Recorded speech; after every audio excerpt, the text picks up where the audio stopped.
Things got scary in the small college town of Charlottesville, Virginia, last night, when hundreds of torch-bearing white supremacists began marching through the city and onto the campus of the University of Virginia. The fact that the assembled group was carrying tiki torches, and not flaming crosses, made the whole thing more surreal, but not less chilling, as the gathering stomped around the city, shouting "White Lives Matter and you will not replace us" into the night.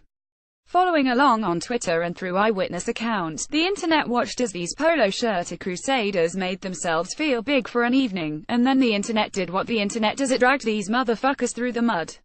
Social media filled up with people watching the march from afar last night and this morning, calling for these proud white nationalists to be identified by name to the loved ones and employers. But, in the spirit of that old preacher question about why the greatest champions of the white race always turn out to be the worst examples of it, it also took turns dunking on some of the march's most prominent man-baby faces. These are the faces of white supremacy, and they should be shared. It's a public protest. If they wanted privacy, should they worn their hoods? pic.twitter.com/boo362qn, Matt McDermott at MattMem, August 12, 2017. They're Nazis, fucking idiots. The tiki torches make it look like they're protesting Karen's decision to include cilantro in the guacamole.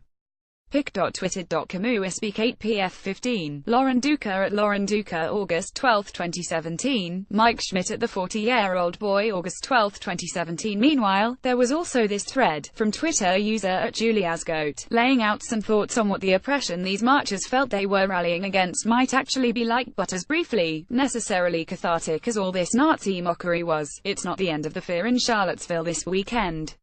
Last night's march was only a prelude to a much larger rally planned for today, ostensibly to protest the removal of Confederate symbols and statues from the city's public spaces. According to CNN, the Southern Poverty Law Center has called it the largest hate gathering of its kind in decades in the United States, and there are already reports of sporadic violence as the rally members, and those in town to stand against their open displays of hatred, clash. The city has now declared the gathering an unlawful assembly, and begun arresting marchers who remain, while the governor of Virginia has declared a state of emergency. Submit your great job, internet tips here. Previous great job, internet. Want someone help this Craigslist son worshipper conceive an eclipse-powered superbaby? Go to the AV Club homepage.